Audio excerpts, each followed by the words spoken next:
बिस्मिल्लाहिर्रहमानिर्रहीम, अस्सलाम वालेकुम, welcome back to my channel. आज के लेक्चर में हम एरर्स एंड अनसर्टेनिटी के हवाले से सारी बातें करेंगे। ये topic Pacific physics A levels की बुक में चैप्टर नंबर 2 में है और एफएससी फ़िज़िक्स में चैप्टर नंबर 1 में है। तो अपने अपने सिलेबस अपने अपनी बुक्स के अकॉर्डिंगली आप इनको ढूंढ सकते हैं टॉपिक्स को। तो बहरहाल आज के लेक्चर में एरर से रिलेटेड जितनी भी बातें होंगी सारी कवर कर लेंगे। एरर्स, अनसर्टेनिटीज़, उनके टाइप्स के बारे में बात करेंगे। फिर मैं प्रिसीजन एक्यूरेसी के बारे में बात करूंगा और आपसे पास्ट पेपर में आए हुए क्वेश्चंस भी शेयर करूंगा। और एट दी एंड जो सबसे इम्पोर्टेंट टॉपिक होगा उसमें से बहुत सारे बच्चों के कॉन्सेप्ट्स वीक होते हैं, वो भी कवर करेंगे आज। और एज़ यूजुअल मेरे लेक्चर में जैसे MCQs वर्क करते हैं, आज में भी बहुत सारे MCQs आपके लिए ले रखे हैं मैंने, इसलिए मेरे साथ रहिएगा और एंड तक मेरी वीडियो को लाजमी देखिएगा। और अगर मेरी वीडियो पसंद आए तो लाइक कीजिएगा, शेयर कीजिएगा और कमेंट में अपने फीडबैक से हमें लाजमी आगाह कीजिएगा। तो आइए स्टार्ट करते हैं आज का लेक्चर।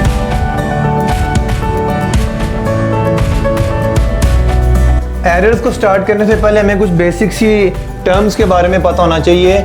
सबसे पहली टर्म है रीडिंग। क्या होती है रीडिंग? आप किसी भी इंस्ट्रूमेंट से जब कोई वैल्यू नोट करते हैं किसी भी फिजिकल क्वांटिटी की, that single value of that particular physical quantity is known as reading. तो यहाँ पर लिख देता हूँ मैं, सिंगल रीडिंग को कहते हैं, इसे सिंगल वैल्यू। लेकिन आप उस रीडिंग के साथ जो भी बाद में करते हैं, कोई मैथमेटिक्स अप्लाई करते हैं, उसके ऊपर कोई फार्मूला अप्लाई करते हैं और अपना एक फाइनल रिजल्ट निकाल देते हैं। वो जो आपका फाइनल रिजल्ट होता है बेटा, उसे बोलते हैं मेजरमेंट। तो रीडिंग और मेजरमेंट में आपको फ़र्क वाज़ेह हो जाना चाहिए। Reading is the single value and measurement is the final result. अब आप जब फाइनल रिजल्ट ऑब्टेन करते हैं तो उस रिजल्ट के अंदर कुछ ना कुछ एरर आ जाता है। अब वो एरर किस वजह से आता है, उसकी डिफरेंट रीजंस हो सकती हैं, डिफरेंट टाइप्स हो सकती हैं। आज के लेक्चर का हिस्सा हम सारा कवर करेंगे मैं। लेकिन किसी भी रीडिंग को, किसी भी मेजरमेंट को लिखा कैसे जाता है, पहले तो ये सुनिए ज़रा। बाज़ का पेपर में आपको कोई इंस्ट्रूमेंट के लीस्ट काउंट्स के बारे में नहीं बताता, तो आपको तमाम इंस्ट्रूमेंट के लीस्ट काउंट्स के बारे में पता होना चाहिए। पहले मैं वो लीस्ट काउंट लिख देता हूँ, फिर मैं आपको बताऊंगा कि आपने मेजरमेंट को लिखना कैसे है, ताकि पढ़ने वाले को पता चले कि इस रीडिंग में या इस मेजरमेंट में इतना एरर हो सकता है। सबसे पहले तो मैं लीस्ट काउंट्स ऑफ इंस्ट्रूमेंट्स लिखने लगा हूँ। यहाँ पे 4 इंस्ट्रूमेंट्स के बारे में लिखूंगा जिनकी ज़रूरत पड़ेगी आपको, नॉर्मली उन्हीं की ज़रूरत पड़ती है। नंबर 1, आपके पास जो मीटर रॉड है उसका लीस्ट काउंट कितना होता है?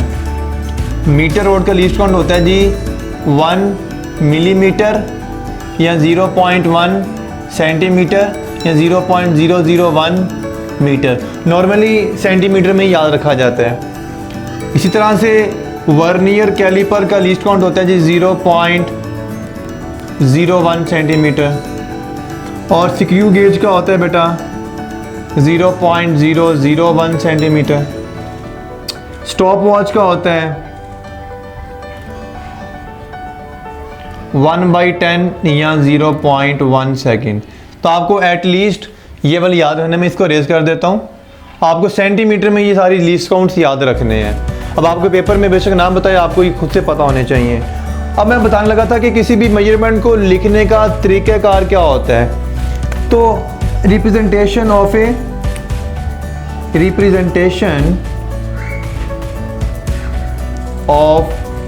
मेजरमेंट, यानी मेजरमेंट को रिप्रेजेंट कैसे करना है, आपने उसको डिस्क्राइब कैसे करना है।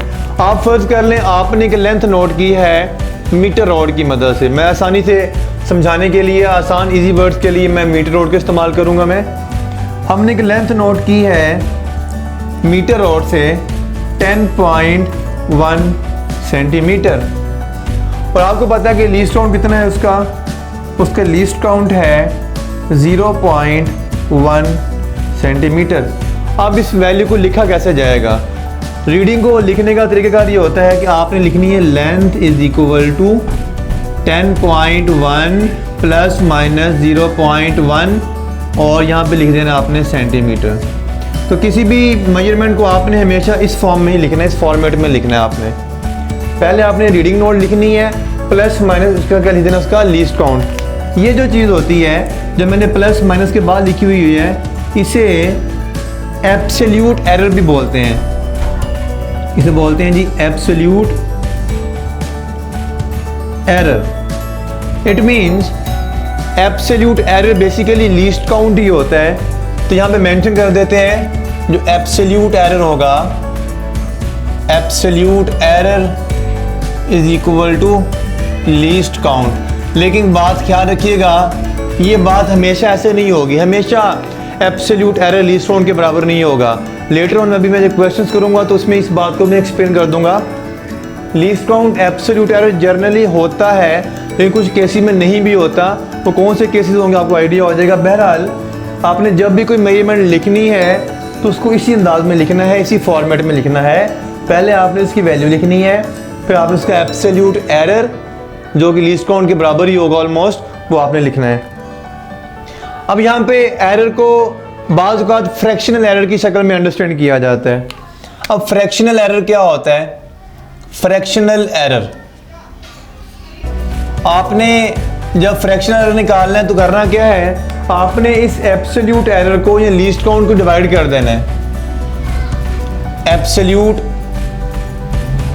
एरर या जो लीस्ट काउंट है उसको डिवाइड कर देना अपनी वैल्यू के साथ, जो भी आपने वैल्यू नोट की होगी रीडिंग के साथ, ठीक है। और अगर आपने निकालना हो परसेंटेज एरर, तो परसेंटेज एरर का मतलब होता है, यही बात करेंगे आप, एब्सोल्यूट एरर या लीस्ट काउंट ओवर जो भी वैल्यू है आपकी उसको डिवाइड करके मल्टीप्लाई कैसे कर दें आप 100 से। तो नॉर्मली हम परसेंटेज की शक्ल में निकालते हैं। आगे हम एमसीक्यूज़ की प्रैक्टिस करेंगे तो आप देखेंगे हर किसी के अंदर परसेंटेज की शक्ल में एरर निकाला जा रहा है। तो आप इसको फार्मूले को याद कर लें। फ्रैक्शन एरर की आपको बहुत कम जरूरत पड़ेगी एंटी टेस्ट के अंदर, लेकिन परसेंटेज एरर की आपको ज़रूरत पड़ेगी। इसलिए आपने जो भी लीस्ट काउंट है उसको वैल्यू से डिवाइड करके 100 से मल्टीप्लाई कर देना है। मसलन अगर मैं ये बात करूँ, अगर मैं इसका परसेंटेज निकालना चाहूँ, परसेंटेज एरर इन लेंथ निकालना चाहूँ इसके मुताबिक, तो कितना एरर है इसके अंदर?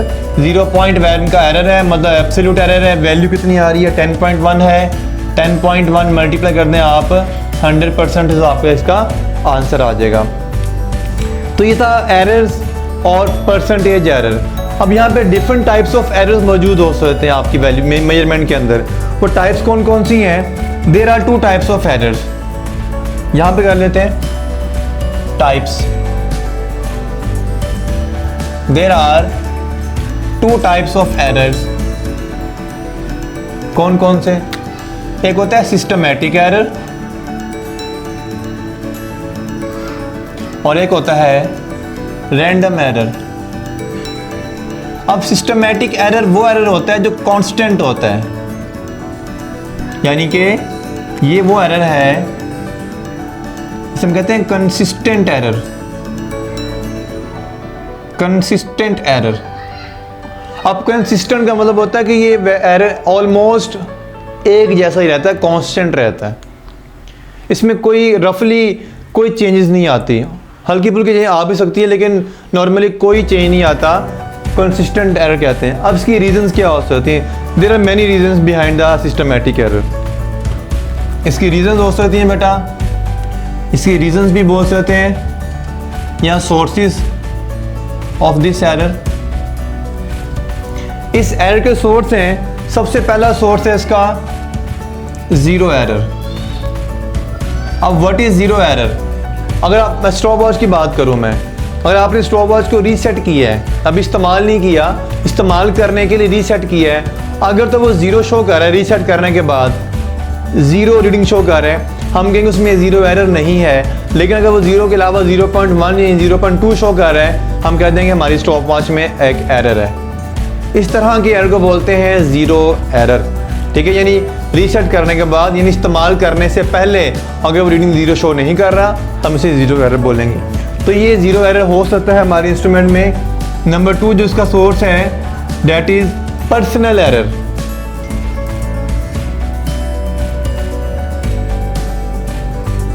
अब पर्सनल एरर क्या हो सकता है? पर्सनल एरर ये हो सकता है कि आप स्टॉप वॉच को ठीक तरीके से ऑन या ऑफ नहीं कर रहे, आपने टाइम से ऑन नहीं किया, टाइम से ऑफ नहीं किया, इस तरह के एरर को बोलते हैं पर्सनल एरर। यानी आप खुद गलती कर रहे हैं, बिकॉज जो ऑब्जर्वर जो करने वाला है वो खुद से उस सिस्टम का हिस्सा बन चुका है। अगर मैं स्टॉप वॉच यूज़ कर रहा हूँ तो स्टॉप वॉच और मैं मिलके क्या बनाया, एक सिस्टम बनाया हुआ है हमने, और हम रीडिंग या मेजरमेंट्स कर रहे हैं अपनी।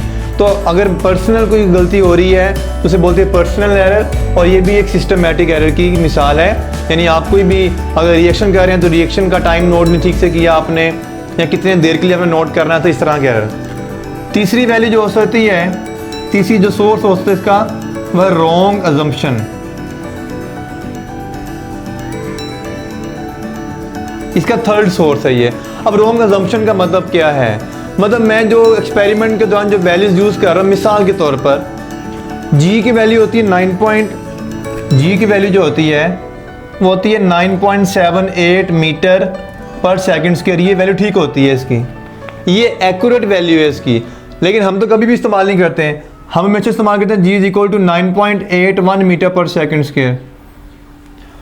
अब हमेशा ये हम डेली लाइफ में ऐसे कर लेते हैं, लेकिन हकीकत में जी की वैल्यू 9.78 होती है, तो हमारी अजम्पशन गलत हो जाती है यहीं पे आके, तो एरर तो आएगा। तो 9.81 इसकी एक्यूरेट वैल्यू नहीं है। इस तरह के एरर को हम बोलते हैं रॉन्ग अजम्पशन की वजह से। तो ये भी क्या है, एक सिस्टमेटिक एरर की ही टाइप है। Error due to instrument, error due to instrument number 4, error due to instrument. अब इस बात का मतलब क्या है, एरर ड्यू टू इंस्ट्रूमेंट का मतलब ये है कि आपके इंस्ट्रूमेंट के ऊपर जो फर्ज कर, अगर मीटर रोड की बात करूं मैं, मीटर रोड पे जो नंबर लगे हुए हैं वो नंबर ठीक से नहीं लगे हुए, ये हो गया एरर ड्यू टू इंस्ट्रूमेंट। वो जो 1 मिलीमीटर में एक फासला रखा जाता है, वो फासला ठीक से रखा नहीं गया, या मार्किंग नहीं ठीक से हुई। या अगर स्टॉप वॉच की बात करें तो स्टॉप वॉच हमारी फास्ट चल रही है या स्लो चल रही है। तो इस तरह के एरर्स को बोलते हैं एरर्स ड्यू टू इंस्ट्रूमेंट। तो these are the some sources of systematic error. अब यहाँ से आपसे एंटी टेस्ट में क्वेश्चन कैसे आएगा, आपसे पूछा जा सकता है कि zero error is type of, आप बोलेंगे systematic error. Personal error is a type of, आप बोलेंगे systematic error. Wrong assumption, if you have done wrong assumption in your measurement then this error is known as, आप बोलेंगे systematic error. तो इस तरह से क्वेश्चन पूछे जा सकते हैं आपसे। अब इस एरर को रिड्यूस कैसे करना है, इसकी जो रिडक्शन है वो रिडक्शन कैसे की जा सकती है, इसको ख़त्म कैसे किया जा सकता है। एक बात वाज़ेह रहे कि आप इस एरर को तब तक ख़त्म नहीं कर सकते जब तक आप इंस्ट्रूमेंट चेंज नहीं करोगे। यानी आप एक ही इंस्ट्रूमेंट से बार बार एक ही चीज़ को मेजर किए जा रहे हो तो ये एरर कभी भी ख़त्म नहीं होगा। This error can only be eliminate by measuring the values from different instruments. Like आपने एक रीडिंग नोट कर ली है, एक मेजरमेंट कर रही है एक इंस्ट्रूमेंट से, आप उसी मेजरमेंट को, उसी रीडिंग को किसी दूसरे इंस्ट्रूमेंट से मेजर करके देखें और फिर कंपेयर करें। इन शॉर्ट ये कहना चाह रहा हूँ कि आपने दो इंस्ट्रूमेंट्स की वैल्यूज़ को कंपेयर करना है, यानी कंपैरिजन करें आपस में इंस्ट्रूमेंट्स का। तो नंबर 1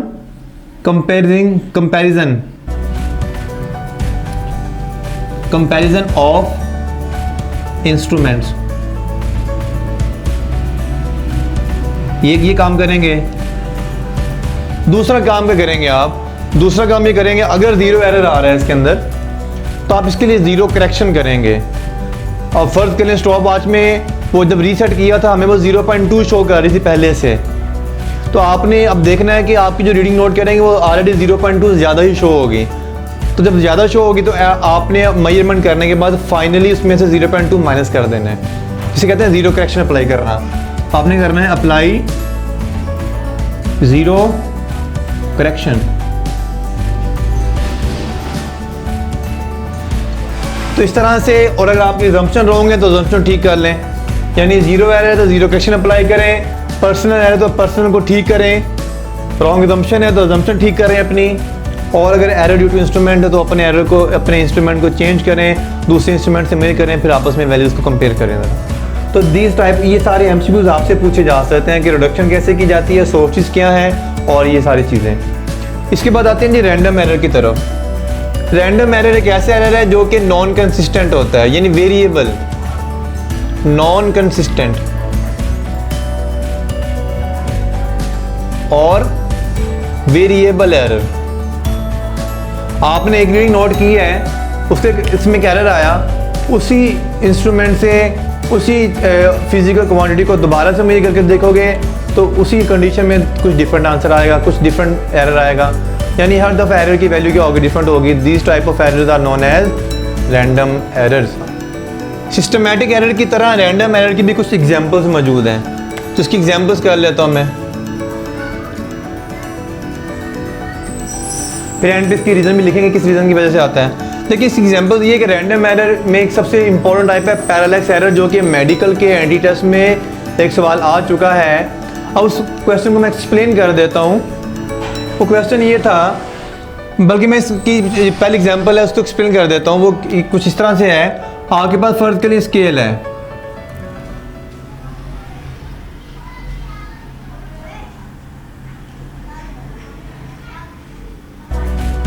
आपने यहाँ पे रीडिंग नोट लिखी हुई है, ये वाली यहाँ पर आ रहा है, कोई भी रीडिंग है। अब आपने करना क्या है, फर्ज करें आपने ये वाली रीडिंग नोट करनी है, ये वाली, ठीक है। अब असूली तौर पर बनता ये है कि आपको अपनी आंख को कम रखना चाहिए, और आपने ये वाली रीडिंग नोट करनी है तो आपको अपनी आंख को यहाँ पर रखना पड़ेगा, बिल्कुल इसकी एग्जैक्ट ऊपर। यहाँ पर रखेंगे अपनी आंख को,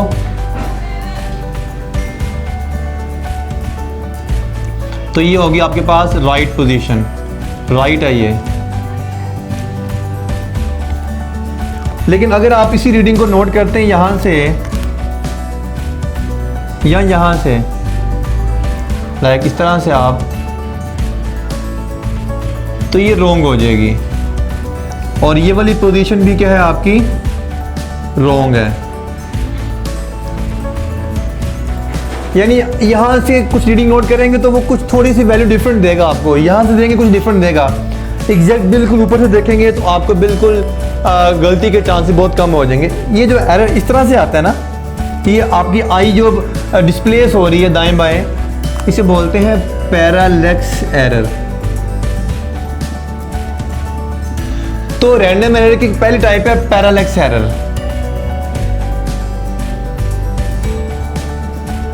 ये हो सकती है, इसीलिए आपको बड़ा ख्याल रखना है। ये सवाल मेडिकल के एंट्री टेस्ट में पूछा जा चुका है कि अगर आप अपनी आई को डिस्प्लेस करते हैं रीडिंग से दाएं बाएं, तो इस तरह के एरर का ये जो, बल्कि नहीं, सवाल ये था कि जो पैरालैक्स एरर है इज़ अ टाइप ऑफ। बच्चों को पहली बात तो पैरालैक्स एरर का पता ही नहीं था क्या होता है, क्योंकि एफएससी की बुक्स में नहीं लिखा हुआ। तो आज इसको ध्यान से नोट कर लें, अपने नोट्स में शामिल कर लें। इसे कहते हैं पैरालैक्स एरर, और ये एक रैंडम एरर की टाइप है बेटा, ठीक है। इसके बाद एक और एग्जांपल हो सकती है जी, कि हो सकता है कि जब आपने फ़र्ज कर लें इस मार्कर का डायमीटर नोट करना है, फ़र्ज कर लें स्क्रू गेज की मदद से, तो आप उसका जब नट टाइट करते हैं तो हो सकता है आपने एक दफ़ा नट ज़्यादा टाइट कर दिया हो, ज़्यादा प्रेशर लगा दिया हो, और एक बारी में आपने कम प्रेशर अप्लाई किया हो, जिस रीडिंग में क्या आ सकता है, फ़र्क आ सकता है। तो ये भी रैंडम एरर की वजह बनेगी। इसी तरह से अगर आपकी सराउंडिंग में टेम्परेचर चेंज हो गया है, change in temperature, changes in temperature of surrounding, ये भी क्या हो जाएगा, एक रैंडम एरर हो जाएगा। अब इसका मतलब कुछ भी हो सकता है, आप पैरालैक्स वाली गलती भी कर सकते हैं, टेम्परेचर में चेंजेस आ सकती हैं, प्रेशर में चेंजेस आ सकती हैं। उसके मैं जो सोर्स लिखूँगा, सोर्स या रीज़न जो होती है इसकी, उसे बोलेंगे अननोन, अननोन रीज़न होगी इसकी ये, क्योंकि आप फिक्स नहीं कह सकते। हो सकता है आपने ये गलती भी की है और साथ ही साथ एटमॉस्फेयर का टेम्परेचर भी चेंज हो रहा हो। मिसाल के तौर पर अगर आप सिंपल पेंडुलम का टाइम पीरियड नोट कर रहे हैं with the help of stop watch, आपको पता है सिंपल पेंडुलम की जो लेंथ होती है, लेंथ टेम्परेचर के साथ चेंज हो जाती है। तो आप एक्सपेरिमेंट के दौरान अगर टेम्परेचर चेंज हो गया तो लेंथ चेंज हो जाएगी, लेंथ चेंज हो गया उसका टाइम चेंज हो जाएगा, आपकी वैल्यू गलत हो जाएगी। इसलिए आप इसकी कोई फिक्स रीज़न नहीं बता सकते, तो इसको हम कहते हैं अननोन कॉज है इसकी। इसको रिड्यूस कैसे करते हैं, रिडक्शन इसकी कैसे होगी? इसको रिड्यूस करने के लिए आपको एक से ज़्यादा दफ़ा रीडिंग्स नोट करनी होती है, और फाइनली आप उसका लेंगे एवरेज वैल्यू। तो आपने करना है take mean value after repeating the after repeating the readings, आपने रीडिंग्स को रिपीट करना है बार बार, रिपीटिंग द एक्सपेरिमेंट, एक्सपेरिमेंट को बार बार दोहराना है, 3-4 दफ़ा वैल्यूज नोट करनी है, उसके एंड पे क्या ले लेना है, एवरेज ले लेना है। तो ये था हमारे पास एरर्स की कुछ बातें, और मैंने आपको बता दिया टाइप्स, और बड़ा डिटेल से मैंने एक्सप्लेन कर दिया कि सिस्टमेटिक एरर में कौन कौन सी टाइप्स आ जाती हैं, रैंडम एरर में कौन कौन सी एग्जांपल्स आ जाती हैं, और उनकी रिडक्शन भी हो जाती है आपके सामने। इसमें साथ ही बात आती है अनसर्टेनिटी की। मैं अब अनसर्टेनिटी को भी एक्सप्लेन कर देता हूँ। अनसर्टेनिटी कहते हैं शक को। अनसर्टेनिटी में यहाँ पे लिख देता हूँ मैं, अनसर्टेनिटी। अनसर्टेनिटी बोलते हैं degree of doubt in A measurement.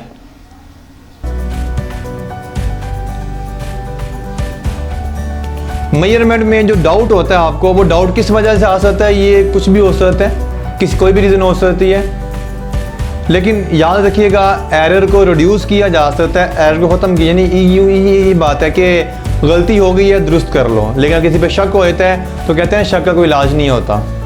तो इसलिए जो शक होगा आपको अपनी रीडिंग पे, क्योंकि जो टीचर होता है उसे अपनी रीडिंग पे शक कम होता है, लेकिन जो स्टूडेंट्स कर रहे होते हैं उनको अपनी रीडिंग पे काफ़ी हद तक शक रहता है, ठीक है। और वो शक कैसे ख़त्म करते हैं, अपने टीचर को चेक करवा के। लेकिन जब तक वो टीचर को चेक नहीं करवाएंगे उनका शक ख़त्म नहीं होगा, क्योंकि वो जितना मर्जी ठीक किया उन्होंने, फिर भी उनको अपने एक्सपेरिमेंट में, रीडिंग्स में, मेजरमेंट में शक की गुंजाइश रह जाती है। तो खैर शक को कहते हैं अनसर्टेनिटी, और अनसर्टेनिटी कभी भी ख़त्म नहीं की जा सकती। तो दिस वाज द,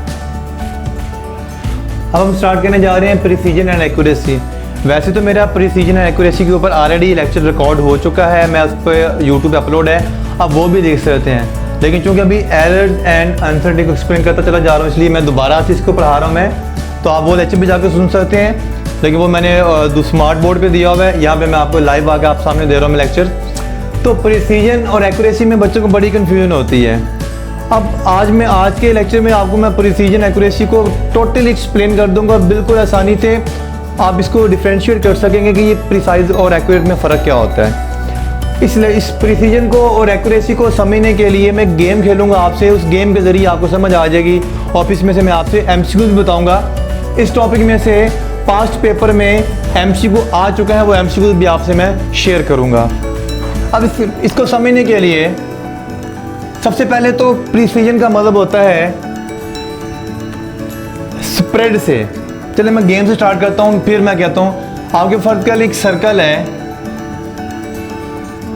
और आपने इस रेड वाले सर्कल के अंदर अंदर क्या लगाना है, एक निशाना लगाना है। ये आपका टारगेट है, इसे बोलते हैं ट्रू वैल्यू। ट्रू वैल्यू या टारगेट बोल लें इसको। आपको कहा जाता है जी कि एक दूर से निशाना लगाएं और आप ट्रू वैल्यू पे पहुंच जाएं। अच्छा आप फ़र्ज़ कर लें एक निशाना आपको यहाँ पे लगता है, आपको 3 बारियाँ मिलती हैं, एक निशाना आपको यहाँ पे लग जाता है और थर्ड वन हम यहाँ पे पहुँच जाते हैं। क्या ये तीनों निशान जो आपके लगे हैं क्या ये ट्रू वैल्यू के पास हैं, यानी क्या एक्यूरेट हैं? नहीं, आप तो बोलेंगे लेस एक्यूरेट हैं ये। तो इस कंडीशन में बोलेंगे लेस एक्यूरेट, यानी आप अगर ट्रू वैल्यू के पास हैं, टारगेटेड वैल्यू के पास हैं तो एक्यूरेट होंगे। अगर आप अपनी टारगेटेड वैल्यू से दूर चले जाते हैं तो आप कहेंगे इनएक्यूरेट हो जाएंगे। ओके नेक्स्ट, इसी में मैं पूछता हूँ प्रिसीजन का। प्रिसीजन का मतलब ये होता है कि कितना करीब हो आप, क्या ये तीनों निशान आपस में करीब हैं। यानी अब देखिए, जब आपने एक्यूरेसी चेक करनी है तो आपने ट्रू वैल्यू देखनी है, जब आपने प्रिसीजन देखनी है तो आपने इन तीनों को आपस में देखना है।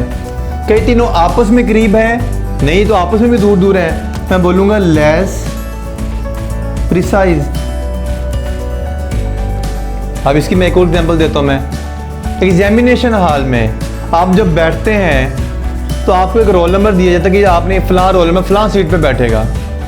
अगर वो रोल नंबर फ़लाँ सीट पे बैठ गया तो वो क्या है, एक्यूरेट है। लेकिन वो रोल नंबर फ़लाँ सीट पे नहीं बैठा तो वो क्या हो जाएगा, लेस एक्यूरेट या इनएक्यूरेट कह सकते हैं। जितना वो दूर बैठेगा अपने रोल नंबर से उतना वो इनएक्यूरेट होता चला जाएगा। ये तो होगी एक्यूरेसी। लेकिन जो जितने भी स्टूडेंट्स बैठे हुए हैं सारे एग्जामिनेशन हॉल के अंदर, क्या वो आपस में करीब करीब बैठे हुए हैं, दूर दूर बैठे हुए हैं? वो जाहिर बात है, एक तो है कि रोल नंबर वाइज बैठना है, दूसरा है दूर दूर बैठना है। अगर रोल नंबर वाइज नहीं बैठे तो इनएक्यूरेट कहलाएंगे, अगर रोल नंबर वाइज बैठे हैं तो एक्यूरेट कहलाएंगे। अब दूर दूर बैठे हैं तो बोलेंगे लेस प्रिसाइज, यानी दूर दूर हो जाना चीज़ों का, इसे बोलते हैं, इसका ताल्लुक प्रिसीजन से होता है। अब आम रूटीन के अंदर जब क्लास में बैठते हैं आप, एग्जामिनेशन हॉल के अलावा तमाम स्टूडेंट्स करीब करीब होते हैं, यानी तमाम स्टूडेंट्स बोलेंगे प्रिसाइज होते हैं। तो करीब करीब होना, लेस स्प्रेड होना चीज़ों के अंदर, इसे बोलते हैं प्रिसाइज, ज़्यादा हो जाना। यानी मैं कह दूंगा लेस स्प्रेड का मतलब होता है मोर प्रिसाइज, और मोर स्प्रेड अगर आ जाता है चीज़ों के अंदर तो ये क्या होगा?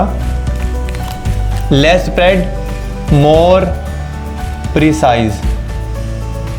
और अगर मोर स्प्रेड है तो लेस प्रिसाइज।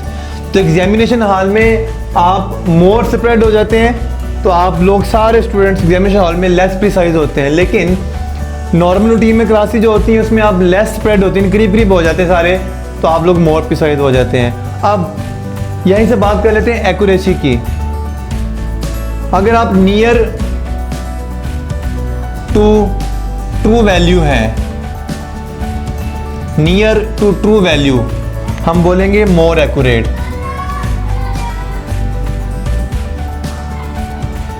और अगर आप अवे फ्रॉम ट्रू वैल्यू है तो हम बोलेंगे लेस एक्यूरेट। जैसा कि मैंने इस गेम से करके सिखा दिया आपको। आप क्लासरूम की एग्जांपल ले देते हैं। एग्जामिनेशन हॉल में तमाम स्टूडेंट्स अपने ट्रू वैल्यूज़ पे, ट्रू रोल नंबर्स पे बैठ जाते हैं, मतलब मोर एक्यूरेट होते हैं। लेकिन मोर स्प्रेड होने की मतलब लेस प्रिसाइज होते हैं। तो एग्जामिनेशन हॉल में आप मोर एक्यूरेट होते हैं लेकिन लेस प्रिसाइज होते हैं। एग्जामिनेशन हॉल के अलावा जब रूटीन में कॉलेज में या अकेडमीज में आप लेक्चर लेते हैं तो आप कोई भी बच्चा रोल नंबर वाइज नहीं बैठता तो आप लेस एक्यूरेट होते हैं, लेकिन सारे करीब करीब होने की वजह से मोर प्रिसाइज हो जाते हैं। तो ये प्रिसीजन एक्यूरेसी में फ़र्क। एक गेम और खेल लेते हैं। अगेन आपके पास ये वाला सर्कल है और आपने आपकी ट्रू वैल्यू, ये वाली ट्रू वैल्यू है, इस सर्कल के अंदर अंदर आना है ट्रू वैल्यू। अब आप करेंगे एक निशाना यहाँ पर लगा, एक यहाँ पर लगा, एक यहाँ पर लगा, तीनों क्या ट्रू वैल्यू के दूर है? आप यहाँ से देखें ज़रा, away from the true value, so you will say that we are less accurate but more precise, because इनके दरमियान आपस में स्प्रेड कम है। मोर प्रिसाइज, तो देखा less accurate, less precise, less accurate, more precise. एक और कर लेते हैं, वो अगेन इस सर्कल है, ये आपकी आ गई ट्रू वैल्यू और आपको बारी मिलती है जी, पहला निशाना यहाँ पे लगा, दूसरा यहाँ पे लगा, तीसरा यहाँ पे लगा। आप देखें तीनों निशाने ट्रू वैल्यू के अंदर आ चुके हैं। इसका मतलब we will say that more accurate and क्या ये प्रिसाइज है? क्या आपस में करीब करीब हैं? No, less precise. Now last one क्या पे कर लेते हैं, ये आपका ट्रू वैल्यू आ गई यहाँ पे।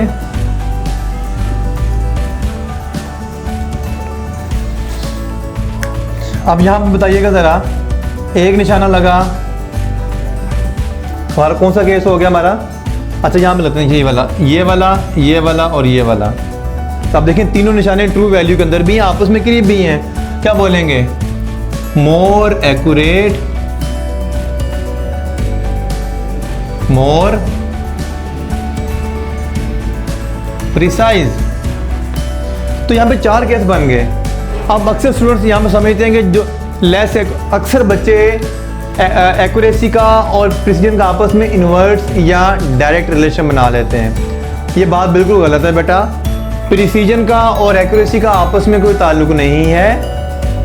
एक्यूरेट लेस और दोनों लेस भी हो सकते हैं, दोनों मोर भी हो सकते हैं। एक लेस दूसरा मोर या दूसरा लेस पहले वाला मोर हो जाए, इनका आपस में डायरेक्ट या इनवर्स रिलेशन नहीं होता। अब इसमें से मैं आपसे क्वेश्चन कर लेता हूँ शेयर। उस क्वेश्चन से पहले मैं आपको अब इसकी थोड़ी मैथमेटिक्स समझा देता हूँ मैं। अब देखिए ज़रा, अगर आप मीटर रॉड से एक वैल्यूज़ नोट करते हैं, मीटर रॉड से वैल्यूज़ नोट करते हैं, उसका लीस्ट काउंट होता है 0.1 सेंटीमीटर। तो आपको जो रीडिंग देगा वो, अगर मैं से 3 रीडिंग नोट करता हूँ तो वो 3 रीडिंग्स क्या होंगी, 3 रीडिंग्स होंगी आपके पास। लाइक सपोज कर लें कोई भी 10.1, 10.2, 10.3। अच्छा, अगर मैं वर्नियर कैलिपर से नोट करता हूँ जिसका लीस्ट काउंट होता है 0.01 सेंटीमीटर और रीडिंग आती है 10.01, 10.02, 10.03। और एक करता हूँ मैं स्क्रू गेज के साथ और इसका जो लीस्ट काउंट है दैट इज़ 0.001 सेंटीमीटर। रीडिंग आएगी 10.001, 10.002, 10.003। पूछा जाता है इन तीनों में से कौन सी वैल्यूज ज़्यादा प्रिसाइज हैं, तो जिनमें लेस स्प्रेड होगा वो ज़्यादा प्रिसाइज होंगी। लाइक ये देखें ज़रा, इसमें कितने का डिफरेंस है, 0.1 लीस्ट काउंट के बराबर। इनमें डिफरेंस है 0.01 का, इनमें डिफरेंस है 0.001 का। सबसे लेस स्प्रेड इसमें आ रहा है, इनमें लेस स्प्रेड आ रहा है सबसे, और सबसे ज़्यादा स्प्रेड इसमें आ रहा है इसके अंदर, मोर स्प्रेड। तो इनमें सबसे ज़्यादा प्रिसाइज कौन सी होगी, स्क्रू गेज वाली रीडिंग ज़्यादा प्रिसाइज कहलाएंगी। So screw gauge is more precise.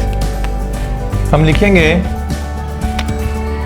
Screw gauge is more precise than vernier calliper and vernier caliper is more precise than meter rod।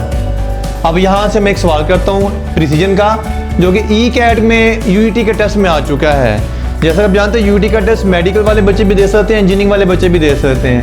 अब सवाल क्या आया था, सवाल ये कहता है 2 स्टूडेंट्स हैं ए एंड बी। सवाल ये था, ये पास्ट पेपर का ओरिजिनल क्वेश्चन चेक कर मैं आपसे। 2 students A and B, 2 different instruments use करते हैं। ए यूज 0.05 सेंटीमीटर, यानी मैं शॉर्टकट में लिख रहा हूँ, ए ने जो यूज़ किया है वो 0.05 सेंटीमीटर वाला कोई इंस्ट्रूमेंट मेजर किया जिसका लीस्ट काउंट है ये वाला, एंड बी यूज़ करता है 0.5 सेंटीमीटर वाला लीस्ट काउंट वाला। यानी एक ही मेजरमेंट को 2 डिफरेंट इंस्ट्रूमेंट से मेजर किया, लेकिन एक ने जो इंस्ट्रूमेंट यूज़ किया उसका लीस्ट काउंट था 0.05, दूसरे ने किया 0.5 सेंटीमीटर। बताइए इन दोनों में से कौन सा ज़्यादा प्रिसाइज होगा। क्या ए, ऑप्शन लिखता हूँ मैं, A is more precise than B. B तो ऑप्शन था, B is more precise than A. Charlie, both are equally precise. और डी ऑप्शन लिखते हैं बेटा आपके सामने, नन ऑफ दीज। जी, तो अभी बताया गया कि जिसमें लेस स्प्रेड आएगा, लेस स्प्रेड वो होगा जिसका लीस्ट काउंट कम देगा, वो जिसका लीस्ट काउंट सबसे छोटा होगा। तो छोटा लीस्ट काउंट किसका है, ए का, तो हम कहेंगे A is more precise than B. इसका मतलब क्या होगा कि प्रिसाइज मेजरमेंट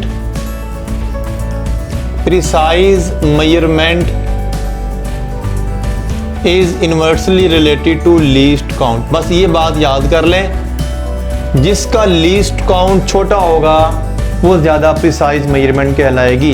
पूरे लेक्चर का ये एक फाइनल रिजल्ट है, ये याद कर लेंगे तो आपके प्रिसीजन के क्वेश्चन हो जाएंगे आपके। अब आते हैं एक्यूरेसी की तरफ। ये तो प्रीसीजन क्वेश्चन आ गया। एक्यूरेसी कैसे चेक करते हैं? अब मैं आपको एरर का क्वेश्चन करवाता हूँ मैं। तो एरर में फर्ज कर लें क्वेश्चन ऐसे आता है कि आपको दो रीडिंग्स दी जाती हैं। कहता है जी लेंथ 1 नोट की है, वह 10 plus minus 10.0 plus minus 0.1 centimetre, और L2 गिवन है 20.0 प्लस माइनस 0.1 सेंटीमीटर। इनमें से कौन सी वैल्यू मोर एक्यूरेट कहलाएगी? अब आपको जब एक्यूरेसी चेक करनी है बेटा, तो एक्यूरेसी चेक करते हुए आप लोगों ने परसेंटेज एरर निकालना पड़ेगा पहले। तो परसेंटेज एरर इन L1 कितना निकलेगा? उसका least count divide by value, वो मैं पहले बता चुका हूँ। लीस्ट काउंट है 0.1, वैल्यू है 10.0 मल्टीप्लाई बाई 100, या आ जाएगा परसेंटेज। कितना आंसर आएगा बेटा? आप जब ख़त्म करेंगे ये आ जाएगा 10, तो ये आ गया 1% आ गया, 1% का एरर आ गया। तो अगर परसेंटेज एरर निकालें आप, परसेंटेज एरर इन L2, तो क्या आएगा? 0.1 ओवर 20 मल्टीप्लाई बाई 100%, तो ये आ गया 5, तो ये आ गया 0.5%। किस में एरर कम आ रहा है? L2 के अंदर ना हम कहेंगे L2 is more precise, L2 is more accurate from L1, क्योंकि इसमें एरर कम आ रहा है। अगर मैं आपसे पूछूं में प्रिसाइज कौन सी है, तो दोनों के लीस्ट काउंट सेम होने की वजह से दोनों सेम प्रिसीजन रखते हैं। L2 प्रिसीजन सेम इनकी। इसका मतलब क्या होगा कि अगर मैं ये लिख दूं कि accurate measurement is inversely related to percentage error. तो आपने बस दो बातें याद रख लेनी है बेटा। प्रिसीजन और एक्यूरेसी से एक और क्वेश्चन कर लेते हैं। इस वक्त आपको आपकी स्क्रीन पे क्वेश्चन नज़र आ रहा है। क्वेश्चन कहते हैं quantity x is measured many times and the number of n of the measurement gives value x is plotted against x। The true value of the quantity is x not, which graph best represent the precise measurement with poor accuracy. Measurement precise रखनी है, इसका मतलब इन चारों ग्राफों में से कोई graph ऐसा जो देखिए प्रिसाइज का मतलब लेस स्प्रेड, तो हमें ग्राफ वो देना जो लेस स्प्रेड हो रहा है। तो नज़र आ रहा है हमें कि अल्फ़ा और बीटा दोनों का स्प्रेड लेस है, इसलिए अल्फ़ा या बीटा दोनों में से ग्राफ होगा। साथ ही कहता है पुअर एक्यूरेसी। अब पुअर एक्यूरेसी का मतलब क्या है कि आपने अपनी ट्रू वैल्यू से दूर रहना है। अब ट्रू वैल्यू कितनी है? क्वेश्चन में मेंशन कर रहा है x नॉट है ये, तो ट्रू वैल्यू x नॉट है, तो आपने ग्राफ को x नॉट से दूर भी रखना है और लेस स्प्रेड भी होना चाहिए। तो इसके लिए बेस्ट ऑप्शन माना बेटा बीटा। तो ये था हमारा प्रिसीजन और एक्यूरेसी। अब आइए देखते हैं नेक्स्ट।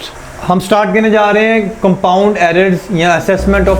ये कंपाउंड एरर पैसिफिक ए लेवल में इस नाम से है, और एफएससी में assessment of total uncertainty in the final result. तो ये टॉपिक का मकसद क्या है, पहले इसका थीम समझा देता मेन। फर्ज के लिए मेरे पास एक रिलेशन है F = ma। इस रिलेशन के मुताबिक जब मैं मैस मेजर करूँगा तो उसमें कुछ एरर आएगा, एक्सेलरेशन मेजर करूँगा तो कुछ एरर होगा, लेकिन जब इसमें पुट करके फोर्स निकालूंगा तो फोर्स में एक कंपाउंड एरर आ जाएगा, क्योंकि मैथ्स की वजह से भी इसमें एरर आ गया और एक्सेलरेशन की वजह से इसमें भी एरर आ गया। तो हमें जब कंपाउंड एरर्स आते हैं, यानी कि अब जो फाइनल रिजल्ट आएगा वो फोर्स का आएगा, उसमें हमने टोटल अनसर्टेनिटी को या टोटल एरर को कैसे असेस करना है। तो ये था टॉपिक। अब इसमें कुछ रूल्स हैं, हमारी बुक में 5-6 रूल्स हैं, उन रूल्स को हमें 1 बाय 1 डिस्कस करना है। वो रूल कुछ इस तरह से हैं कि आपको पहले देखना ये है कि आपको जो फॉर्मूला है आया उसमें एडिशन हो रही है, सब्ट्रैक्शन हो रही है, मल्टीप्लिकेशन, डिवीजन क्या हो रहा है। तो सबसे पहला रूल है, अगर एडिशन या सब्ट्रैक्शन हो रही है, अगर आपने कंपाउंड एरर निकालना है इन केस ऑफ एडिशन और सब्ट्रैक्शन, तो आपने सिर्फ क्या करना है, ऐड लीस्ट काउंट या एब्सोल्यूट एरर।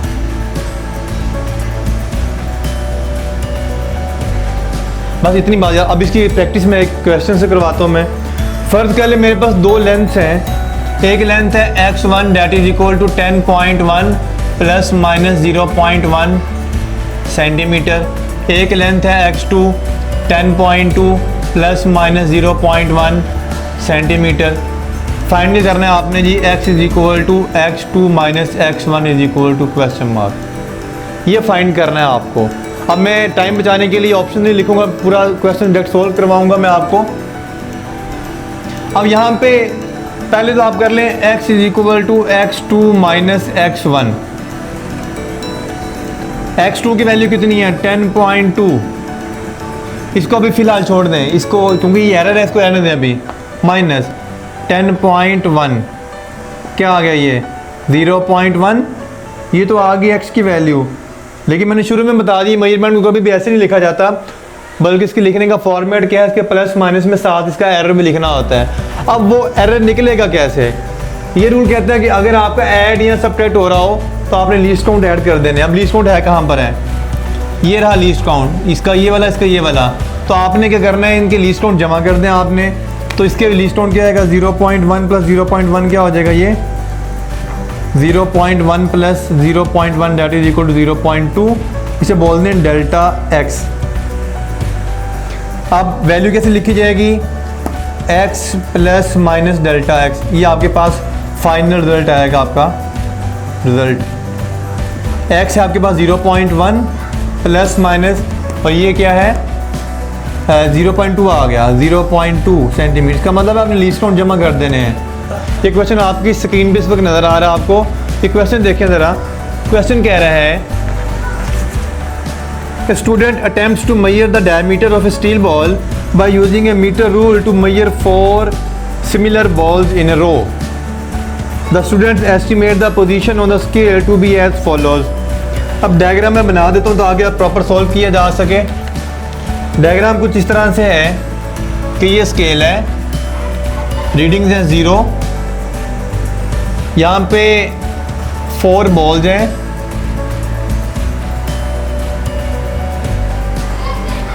इस एज पे जो x की वैल्यू आ रही है, इस एज पे x है और इस वाले एज पे क्या है y है। आपको वैल्यूज बता दी गई हैं। x की वैल्यू कितनी है 1.0 प्लस माइनस 0.2 सेंटीमीटर और y की वैल्यू है 5.0 plus minus 0.2 centimetre. What is the diameter of A steel ball? एक बॉल का डायमीटर फाइंड करना है। क्वेश्चन आपकी स्क्रीन पे नज़र आ रहा है, आपको ऑप्शंस भी नज़र आ रही है इस वक्त। अब यहाँ पे आपको देखना ये है कि पहली बात तो आपको करना क्या है, देखें यहाँ से लेकर यहाँ तक की वैल्यू जो है वो y की आ रही है, ये y आ रही है लिखा हुआ है यहाँ पे, और ये वाली क्या आ रही है x आ रही है। अगर y में से x को माइनस कर देंगे तो फिर ये 4 बॉल्स का डायमीटर निकल आएगा, यानी यहाँ से लेकर यहाँ तक का डायमीटर निकल आएगा आपको। इसका मतलब ये 4 बॉल्स हैं, तो आप अगर निकालेंगे डायमीटर ऑफ 4 बॉल्स तो कैसे निकलेगा y माइनस एक्स। y की वैल्यू, अभी ये एरर को छोड़ दें आप, बल्कि इसको मैं आप सॉल्व करता हूँ डायरेक्ट, क्योंकि एंटी टेस्ट में आपको टाइम बचाना होता है, इसलिए आपको ये प्रैक्टिस करवा दी मैंने। आप देखें ज़रा, इनको माइनस करें ज़रा, 5 माइनस 1 क्या आ जाएगा 4.0। लेकिन अभी मैंने बताया कि जब आपने एडिशन या सब्ट्रैक्शन करनी है तो एरर्स को ऐड करना है, एरर्स को प्लस माइनस नहीं करना।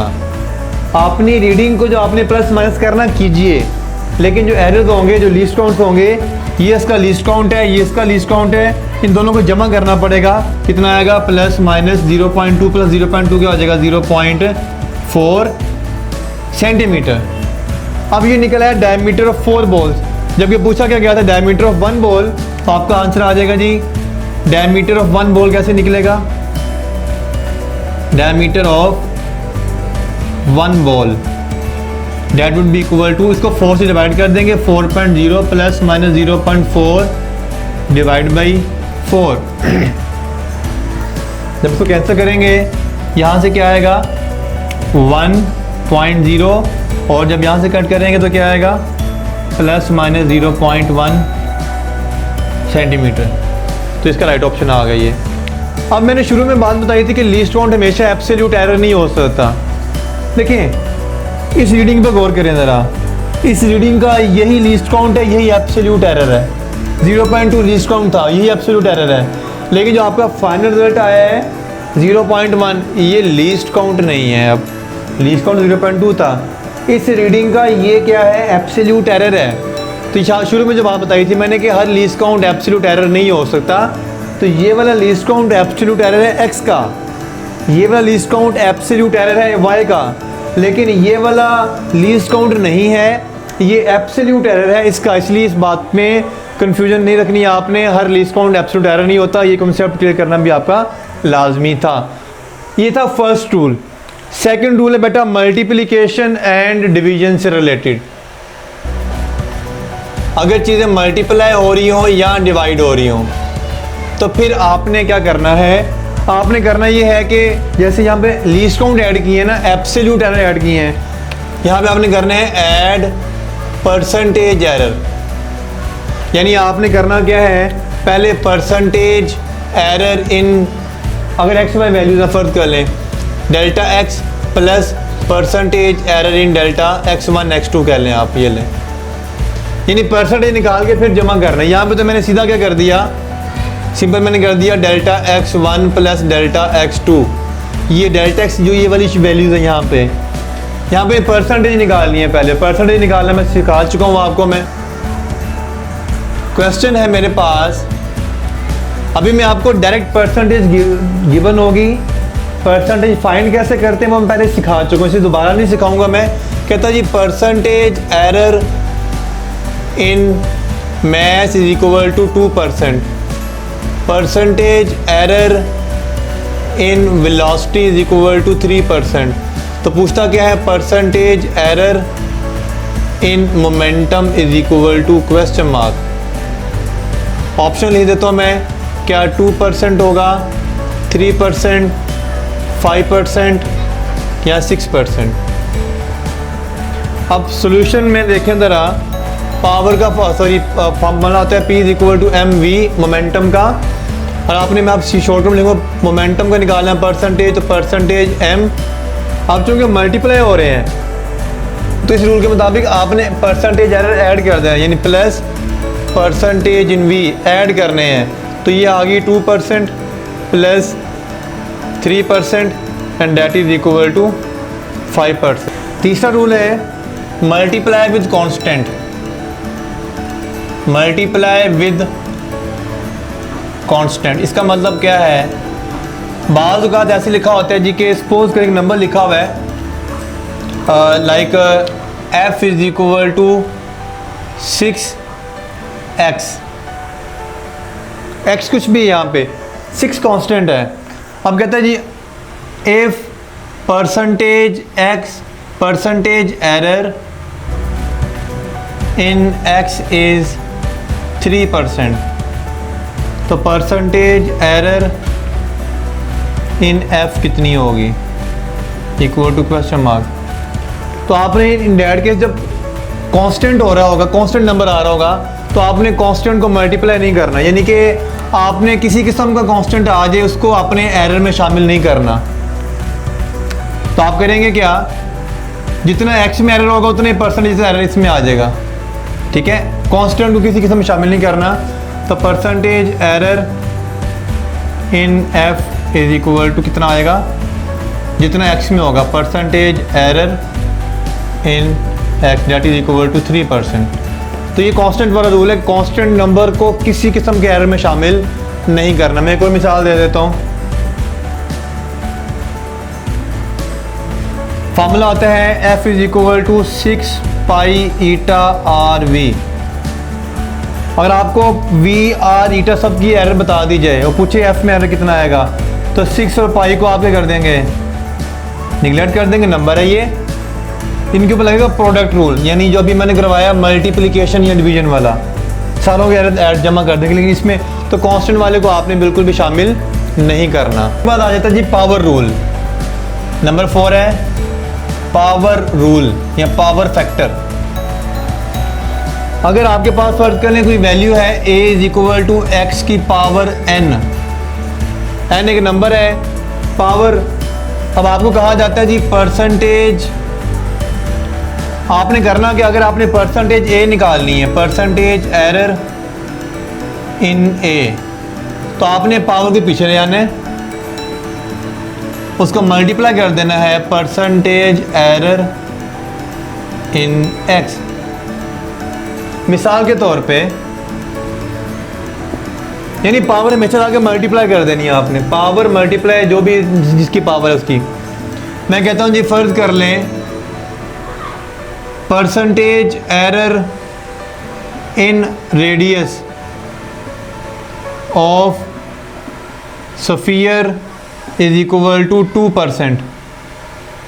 तो पूछता क्या है, percentage error in volume of sphere is equal to question mark.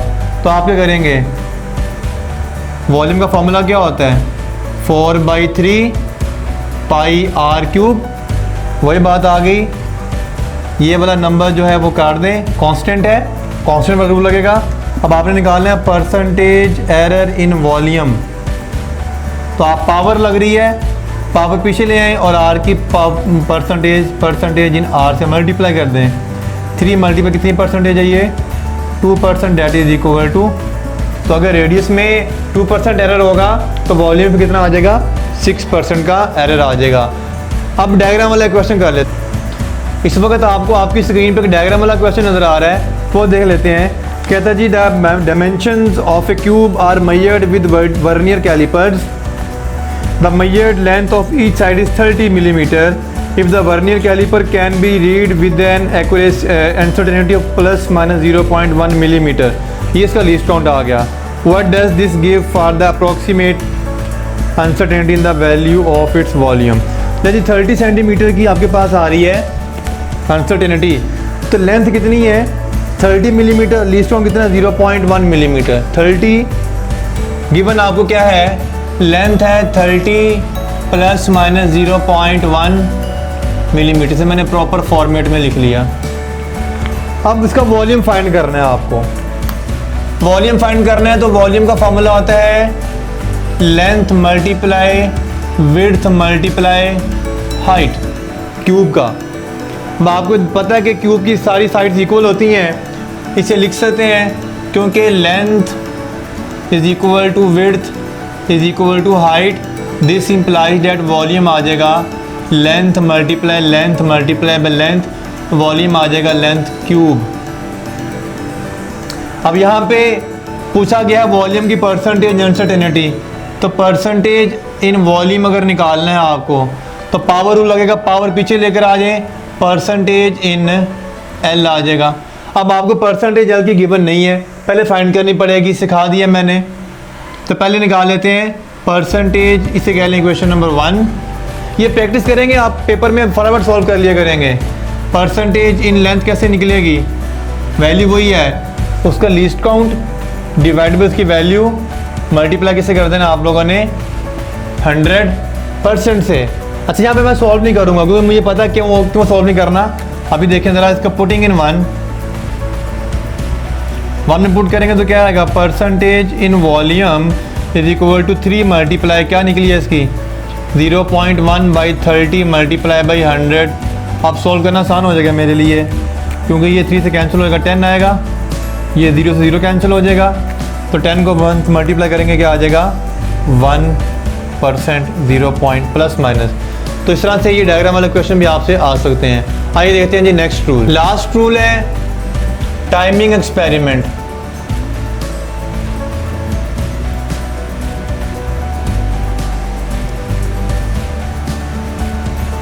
जब आप सिंपल पेंडुलम का टाइम पीरियड नोट कर रहे होते हैं, आपने सपोज करें टाइम नोट किया 60 सेकेंड्स फॉर 30 वाइब्रेशंस, और जिस लीस्ट स्टॉपर से नोट किया उसका लीस्ट काउंट था 1/10 या 0.1 सेकेंड। अब मुझे बताइए टाइम को प्रॉपर फॉर्मेट में कैसे लिखा जाएगा। टाइम को लिखा जाएगा 60 टाइम प्लस माइनस उसका लीस्ट काउंट 0.1 और ये क्या आ गया सेकंड। ये आपकी रीडिंग नोट कर लिया आपने। ये लीस्ट काउंट है और ये इसके एब्सोल्यूट अनसर्टेनिटी है। पूछा क्या जाता है आपसे, time period with percentage uncertainty या percentage error is equal to question mark. आपने जब भी टाइमिंग एक्सपेरिमेंट आ जाएगा तो आपने काम कर लेना, 2 स्टेप्स को फॉलो करना है। नंबर 1 आपने फाइंड करना है पहले टाइम पीरियड कैपिटल टी, और नंबर 2 आपने फाइंड करना है फाइंड परसेंटेज अनसर्टेनिटी इन टी। ये 2 चीज़ें फाइंड कर लेनी है। अब ये कैसे फाइंड करना है, आपने टाइम पीरियड फाइंड करने के लिए total time divide by number of vibrations कर लेना है, ठीक है। और ये करने के लिए आपने least count divide by number of vibrations. अगर परसेंटेज है तो परसेंटेज 100 से मल्टीप्लाई कर लें। चलें फिलहाल मैं परसेंटेज ख़त्म कर रहा हूँ। अगर परसेंटेज होगी तो 100 से मल्टीप्लाई कर लीजिएगा आप। तो अब इस क्वेश्चन के मुताबिक जो हमें पूछा गिवन है, पहले टाइम पीरियड फाइंड करें। क्या आएगा, टाइम आएगा total time divide by number of vibrations को n कह लें, T/n। ये पहला स्टेप फॉलो कर रहा हूँ मैं इसका। टाइम कितना है बेटा 60 डिवाइड बाई वाइब्रेशन कितनी 30, या आ गया 2 सेकेंड। अब नंबर 2 स्टेप में क्या करना है आप लोगों ने, अनसर्टेनिटी इन टाइम फाइंड करनी है, ठीक है। तो वो क्या आएगी, least count divide by number of vibrations. Least count कितना 0.1, वाइब्रेशन 30 है तो क्या आएगा 0.003 सेकेंड। अब प्रॉपर रिजल्ट कैसे लिखा जाएगा, रिजल्ट का फॉर्मेट वही होगा, जो टाइम पीरियड होगा वो होगा 2 + -0.003 सेकेंड। तो बेटा आज के लेक्चर में जो सारी चीज़ें करवाई हैं डेट आर वेरी इंपॉर्टेंट। इनमें से क्वेश्चन आ भी चुके हैं, तो अभी भी बहुत सारे सवाल करवाए जा सकते हैं। तो फिर तो बेशक ये 10 घंटे की वीडियो बना लो फिर भी क्वेश्चन ख़त्म नहीं होंगे। तो इंशाल्लाह जब टेस्ट होगा इस लेक्चर का, आपका इस चैप्टर का, ई कैट वालों के लिए चैप्टर 1 + 2 का टेस्ट इकट्ठा लूँगा मैं। मेडिकल वालों के लिए जारी बात है चैप्टर 1 का अलग होगा, चैप्टर 2 का अलग होगा। तो खैर तब तक इसकी प्रॉपर तैयारी करें, बुक से तैयारी करें, डिफरेंट अवेलेबल है मार्केट के अंदर, MCQ की प्रैक्टिस करें। तब तक अपना ख्याल रखिएगा बेटा, और नेक्स्ट लेक्चर का मेरा वेट कीजिएगा। और मेरे चैनल को लाइक सब्सक्राइब करना मत भूलिएगा, और दूसरे स्टूडेंट्स तक लाजमी पहुँचाएँ इसको, क्योंकि बहुत एफर्ट होती है वीडियो लेक्चर बुक रिकॉर्ड करने में। रिकॉर्ड करना, एडिटिंग करना, अपलोडिंग करना, टेस्ट बनाना, चेक करना, डिस्कशंस करना, ये बहुत टाइम लगता है। सारा कुछ फ्री ऑफ कॉस्ट आपके लिए मैं कर रहा हूँ, इसलिए आपसे रिक्वेस्ट है, आपकी सपोर्ट की ज़रूरत है। आप सपोर्ट करते रहेंगे तो मैं अपने लेक्चर्स की सीरीज़ को कंटिन्यू करूँगा बेटा। अपना ख्याल रखिएगा बेटा, अल्लाह हाफिज़।